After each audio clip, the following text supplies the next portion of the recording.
Hello there my fellow holotable heroes and welcome to another Grand Arena counter testing video. So just finished off here from week 1 my final round of attacks. So I just want to do as always just a little bit of summary, just show you some of the new things I've been trying out. And as you know, yes, this was the first ever Grand Arena with datacrons in them. My initial impressions of datacrons, like the level 3 datacrons, don't make a whole lot of difference. It can make a little bit, but once obviously you start getting to level 6, that's where you can see some more broken teams on defense, or if you're using it on offense as well. The trend that I've been seeing, it seems like everybody put their best datacron that they have on their Jedi Master Kenobi teams on defense, making the toughest obviously team in the game to defeat even harder. So here what I have is actually I think it's a level 8 datacron, so my opponent wasn't quite able to get it yet to level 9, but as you see, the bonus mechanic, whenever light side ally starts a turn, at least they gain a little bit of stacking offense. I mean, level 3 it's not that powerful there really, but where really things get interesting is on level 6, because check this out. Whenever Galactic Republic uses special ability, they stun target enemy which can't be evaded or resisted. So this will be interesting. In terms of stats, they get some extra potency, health and protection, so I don't know, would that make a whole lot of difference, but definitely the stun one could cause some problems. So what I tried here, we just use my standard Sith Eternal Emperor counter, which from previous Grand Arenas it works quite well. So let's see how it will go. Will it work? Will it not work? Let's go ahead and check it out. Obviously gonna put tank tech over there on Sith Eternals. There we go, stun on Thrawn. No need to panic yet, because I've got my Watt clocked to get a turn before my Thrawn, so he can just use basic and clean him up. So just standard procedure here, link up Mace and Cat. Here we go. Now we're going to get my first stack of Beskar here. So far so good. And there I lose Thrawn. Because otherwise here I would have just cleansed off the basic attack. With the basic attack I would cleanse off that stun from Thrawn, and he would be able to swap turn meter with armor, and then I would be able to get my first stack of Beskar on Sith Eternal Emperor. Without nowadays, they're obviously programmed after Thrawn to go after armor. They're hitting already high ground, so yeah, this isn't going all too well. So in terms of initial sequence, the whole stun thing didn't really actually affect the outcome. It's more that the Padme was faster than my Thrawn. That was the real problem there.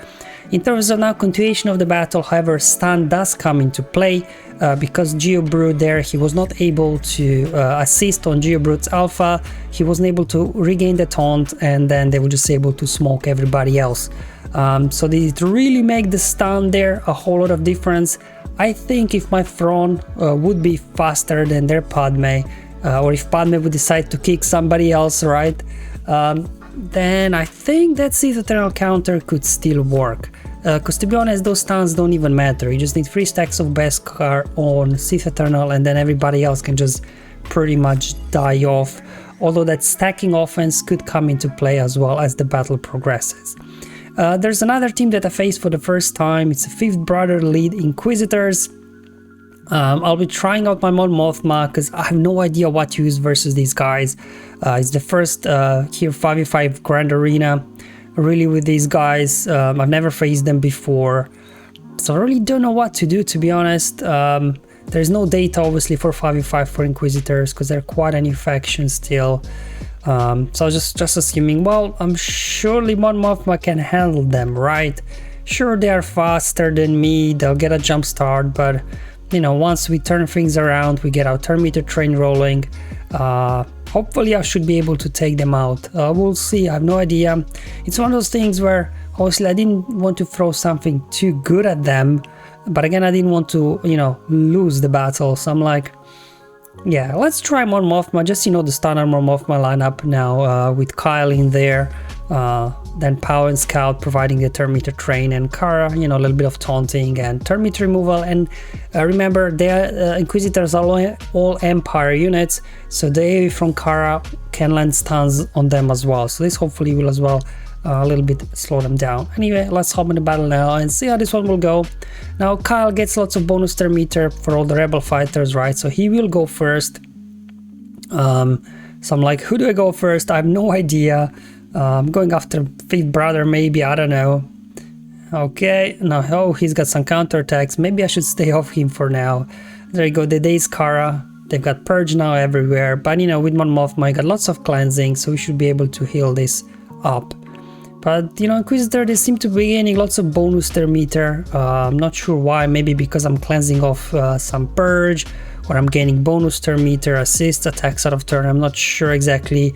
I don't really use Inquisitors. Mine are only gear 8, so I don't know exactly all their abilities yet, so this was definitely a big learning experience here for me. There you go, Kara was able to get out, do her AoE, mass stun. You just keep getting stuck behind 9 Sister here, so might as well, you know, just finish her off. Got her in the yellow, down she goes, then going after 7 Sister, because she's got a heal. So definitely want to get her out next. There you go, there she used her healer just right there. So yeah, you want to take 9 Sister, then 7 Sister. Then I'm going after 8 Brother because he's got some nasty AoEs and lots of debuffs. Keep going after 5th Brother, but then I realize that he keeps regaining protection. So I'm like, huh, I might time out here or what? I'm like, alright, let's just take the other 8th Brother and 2nd Sister out, and then let's see if I can burn through this 5th Brother in the end. So I hit autoplay because I have no idea what's happening, and later on I checked the abilities from 5th Brother. So I think it's whenever somebody attacks out of turn, he's recovering 10% protection, and then being at Relic 7, he was very durable, and I wasn't able to finish him here with these guys because obviously Mothma, they don't hit very hard. So if I would do this next time, maybe I would bring Cassian instead of Kyle, because Kyle didn't really do a whole lot. Because even though that he got a turn first, still then the other Inquisitors were able to get a jump start on me. So definitely bring Cassian. He's got healing immunity, and I think that healing immunity would then help my Mothma team to defeat this one. So definitely if I do face Inquisitor team again in the future, I'll try Mothma with Cassian and see if that will work better, because otherwise we did a number of them except we weren't able to defeat 5th Brother. Alright, now everybody pretty much put this kind of Starkiller team on defense with Palpatine, and I was trying out my troopers this time because look at the speed on Mara Jade, 309. Now most people will have Mara clocked at 330 plus, so then just maybe pure Imperial Trooper lineup will not work. But you know, if you do have a fast Gideon and you can outrun Mara, like Mara, there is her speed will be at 379, but my Gideon, as you'll see later, he's like 360 something plus 20 from Veer's lead, so his speed is like 380 plus, so it's just enough that he was able to outrun Mara, so he could control the situation, and then troopers basically hopefully can steamroll these guys. So definitely check the speeds. I do every now and then do face somebody that's got like 310, or in this case 309 Mara, so then just full trooper lineup. I decided to give it a go. I see no reason why this would not work, unless, you know, we get lots of counterattacks there from Starkiller. But on that, I think we should be good to go. We'll try and avoid AoEs to begin with, just to see that. I'm like, oh, hold on, I don't need Stark, I need range trooper in here, don't I? I by mistake put Stark in there, so this is my range trooper. So my guys are modded okay, because I do use them to counter a lot of stuff, so they do have some okay mods on them. But you know, Relic 6 on Dark Trooper is always a little bit of a question mark. Will it be enough? But anyway, my Gideon just about outrunning Mara, so I can just do control situation, get the mass assist going. Couple of attacks there from Dark Trooper, actually got 3 attacks. Juhani goes into stealth in that case there, so now I'll just go after Mara. Let's drop an armor shred on her, get more buffs going, put Mark over on Dark Trooper. I'm just going to do a basic here. I don't want to get counter attacks from Starkiller. My turn meter is quite high, so I wasn't too much worried about doing mass assist there just yet. Here we go, full turn meter. Now we can stomp with range trooper, get more attacks. Going after Visas next, so she doesn't revive somebody. Visas is down, have to go after Pulps now. There we go, Juhani is stealth, so now I'm just going to go ahead, unload here. A big attack on Starkiller. Down he goes, so now I just have to punch Juhani in the face. And that go very easy win here, 65 banners. So definitely, you know, having a fast Gideon, it allows you sometimes to outrun some of these slower teams. Now this second battle is from another round, basically similar kind of pulp Mara Starkiller team, but this time their Mara was 340 speed, which means her speed is 410, which obviously my Gideon can't even come close. So if this happens, you can bring then instead of range trooper, you can bring in Watt, and then Watt obviously gets his bonus turns in beginning. You just use his basic attack, which applies 2 buffs on everybody, so this heal over times, 2 stacks of heal over times, which then gives your guys 20% turn meter to begin with, which then allows you to outrun these fast Starkiller Mara teams. But obviously with 1 trooper less, you might a little bit struggle for damage sometimes, especially there, I was going after Juhani, then I didn't even have to finish her off, she just went into stealth. Here we have our Relicate General Kenobi, he'll be more durable than Juhani, and obviously he won't just hide in stealth once he gets below 100% health. So we'll have to burn through him first before we can take out anybody else. If we use an AoE, they get critical damage immunity up and things like that. So definitely slightly more challenging, but I just wanted to see, can my Relic 6 Dark Trooper obviously carry this for me or not. But anyway, just use basic, no tech, everybody gain 20% turn meter, so you can outrun these very fast Maras. You control the situation, decided no AoEs to begin with there from Veers, because I didn't want to get counterattacks, because Starkiller, he has 30% chance to counter. It's not a lot, but here I was thinking, what do? Will I get a turn? I decided to boost their meter, and now I do have to do my mass assist, whether I get counterattacks or not. There we go, definitely high Relic Dark Trooper there would help more. But anyway, we got Kenobi out. Next target there should be Mara, because at least if you do a cleanup team without Mara, this becomes a lot easier, obviously. So just get her out.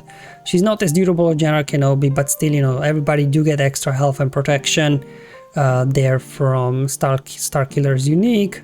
I'm like, I really need a kill here. There we go. So just see how close it came from me from losing the turn meter train. So definitely with only 4 troopers in here, you will definitely have to rely on Dark Trooper to do a lot more damage. You also need to get good RNG sometimes with assist, because Piet's got what, 50% chance to call a random ally to assist, and if he doesn't call Dark Trooper, you could be in trouble.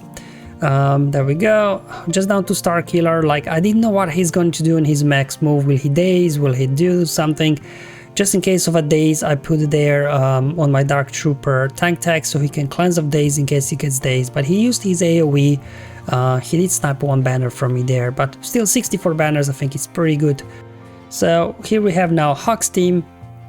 Obviously a lot of people now will have first order TIE Pilot Omicron. They put him on defense, and obviously most importantly everybody get 100 speed, because everybody will start with advantage, so their Hux will be like 400 speed or something.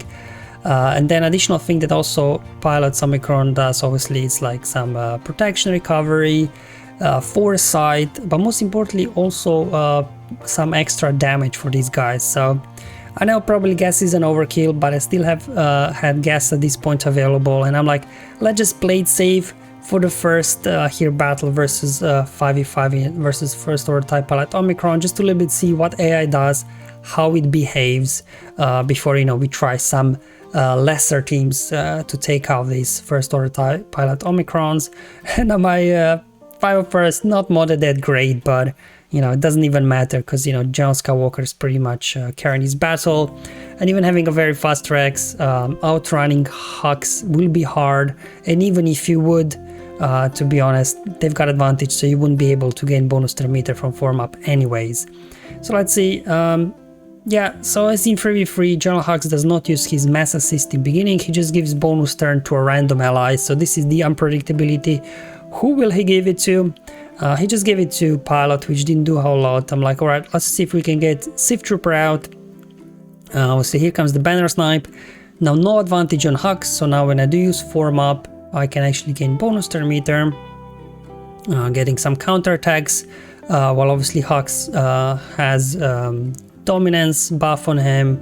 There we go, we got Sith Trooper out. Let's take care of Hux now as well. I mean, as predicted, this is going to be a straightforward match. I just wanted to a little bit see what Hux will do in beginning. So same as in 3v3, it seems like he just always starts with his ability that grants bonus turn meter to one of his allies, and I feel like it's random. It's not like a hard-coded who he gives a bonus turn to, but let me know if you do know more how Hux AI uses that bonus turn ability. But anyway, 61 banners, that's gas, never high banner win.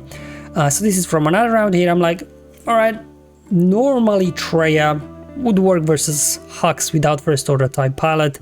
So let's see if it can also work versus this one versus first order type pilot. The speed is not a problem because even without Omicron and first order type pilot, you know, Traya isn't a very fast team, so you know, enemy would go first. But obviously the extra damage from Omicron or first order type pilot, we'll see if it will make a difference. They obviously do have relic advantage, also seems like they've got mod advantage, so definitely from that point of view they do have advantage, but still Traya doesn't even matter. At least my Triad relic free always handle these kind of first order teams without any problems. Obviously not high banner wins because you, apart from a sign, you have no every covering protection. So just showing you my mods, you know, I do have some 6-dot mods on them, but by no means these are really good mods or really high relics. Talon is the highest obviously because she's needed relic 5 for Starkiller, but everybody else is lower. Anyway, let's see how this one will go. They will get a jump start on us, so again let's pay attention to what Hux will do because he's the wild card in here as always. Again, giving bonus turn to pilot again. So what does he always give the turn over to pilot? Interesting. I'll keep an eye on that as the other rounds come back. Does he always give it to pilot or not? So far so good. There we go, getting some counter attacks. They got a healing immunity on my Nihilus. That's not very good. Let's get Sith Trooper out because, you know, Sith Trooper with all assist, he will just kill himself, so then just easily to take him out. Okay, so I just decided there to isolate Kylo Ren so he stops feeding turn meter with his AoE. Actually, the foresight is a little bit getting in the way. I lost Sion already there, unfortunately. So definitely foresight there is slowing down both your Annihilate. Obviously, when I did drain, pilot had foresight on himself, so that was one less drain, one less cooldown reduction I had on my Annihilate ability. And then also the AoE there that I used from Sith Empire Trooper, I think all of them except obviously Kylo Ren had foresight on them, so they evaded that attack. So again, I wasn't able to heal up Sion as much there. So definitely first order type pilots, it makes this a little bit more tricky than without him. So I'm just going to go ahead, take out Kylo Ren because he's got healing immunity. Obviously that's why I decided to go after him next. Okay, my Sith Empire Trooper barely hanging in there. Now he was only relic once, maybe relic 3 would be enough to survive. But at this point we are pretty good, obviously in good shape. Just going after TIE Pilot next now. He keeps evading. Okay, there we go. Do another drain. So definitely Omicron first order TIE Pilot here makes it a little bit harder, a little bit more tricky. This could even potentially be a loss with some bad energy, I'm not sure. I was just glad I was able to win here. So up next we got the Qui-Gon Omicron. I'm not sure if Sith Eternal Emperor solo. He potentially could solo this team, I just wasn't sure. Just whenever I see Ki-Adi-Mundi, I always get a little bit nervous because he can apply armor shred, right? And then anyway he gives extra damage to everybody else. So I'm like, I still had Watt available, so I'm like, I'm not gonna risk here using Sith Eternal and Watt. I'm just playing it safe and just see how it goes. And then we can see, you know, would it make it more challenging there, because obviously they've got General Kenobi as well. He can call everybody to assist, so they potentially could storm your Sith Eternal Emperor and take him out. I'm not sure, because it will take a while that we do get our ultimate, I guess. So just bringing Watt just for a little bit here, some tech, and also remember Anakin there, he can land healing immunity and then you can't recover health and protection as well. So definitely going in Sith Eternal solo, I could see it going it wrong, but I could see it work as well. So let me know, do you think that Sith Eternal solo can handle these guys or not? I mostly just want to link up here the two main damage dealers, Ki-Adi-Mundi and Jedi Knight Anakin, and hopefully once we hit ultimate, we should just be able to knock these guys down. Okay, there we go. Might as well just do basic, I guess, or I could heal up Watt. I'll just do basic. Just spread that deception a little bit. Okay, just basics here. So you can see they're not doing hardly any damage because obviously I do have them linked. They can't critically hit. But again, you know, the healing immunity could be tricky. But, you know, reviewing this footage, I'm pretty sure Sif Eternal could solo these guys. I don't know, I'm pretty sure he could. What do you guys think? Because they didn't do a whole lot of damage. Yeah, although a lot of attacks did go on water, I guess, but anyway, maybe next time I'll try solo if I can. Now, Bad Batch, not many opponents put Bad Batch on defense, so again, don't have a whole lot of experience going up against these guys. Obviously, it will depend on speed, like how fast Echo is. Maybe, you know, I would have used like Troopers or something, or some other team. But this, I think Echo was quite fast, so I decided to give Geos, my Geos go. So you can see 360 on Bad Batch Echo, very fast. So I thought, you know what, I'll give my Geos a go. They're not as high relic as those guys, but hopefully we can win this. I had a little bit look at other people using this counter, and it seems like why you can win with Geos is because just AI is dumb. They basically don't start with a AoE stun there from both Wrecker and as well Tech. They don't use their AoE stuns. So this allows you, even if, as you see, I've got slow Geos, that you can actually get your things going. But otherwise, if AI would play this correctly, I'm not sure Geos would be able to pull off a win just because of the big speed advantage. But as long as, you know, you get a turn in there, you should be good to go. So my guys, they're relic, low relic, some, you know, random average mods on them. By the way, as you will see, like Bad Batch Echo does what he's supposed to do, stun, healing immunity, but Tech here just uses his heal ability, same thing with Wrecker, instead of both of them using their AoE stuns, and this allows you to get a turn, heal up, and once Geos get going, obviously there is no way of stopping them. The whole stealth thing doesn't even matter, because both Spy and Geobrute, they can dispel stealth on the enemies, so you'll be able to get them out, and then you can just head over, knock out Echo, then go after Tag there, and then you're pretty much all set to go. So definitely, like, Bad Batch should be able to wreck Geos, but just because AI is not, you know, very clever there, it wasn't programmed to do that. Maybe they just thought that Bad Batch might be too OP on defense or something, that they programmed them differently to act differently. But I've seen a few battles on YouTube, and this happens every time, that both Wrecker and Tag, they don't use their stuns that they could in beginning to totally wreck your Geos. But anyway, we'll end up here with a nice, easy, full banner win, no threat at all of losing. And there you go, guys, that's all the battles I wanted to share with you from this first week. So not a whole lot really. Obviously we had some datacrons creeping in there, as I've shown you in the beginning, and then trying out some teams versus First Order TIE Pilot and some other random bits and bobs as well. Anyway, guys, thank you for watching. Hope you find this video useful and helpful. Let me know in the comments below or on my Discord server. But until then, have fun, enjoy your life, and may the RNG be with you, my friends.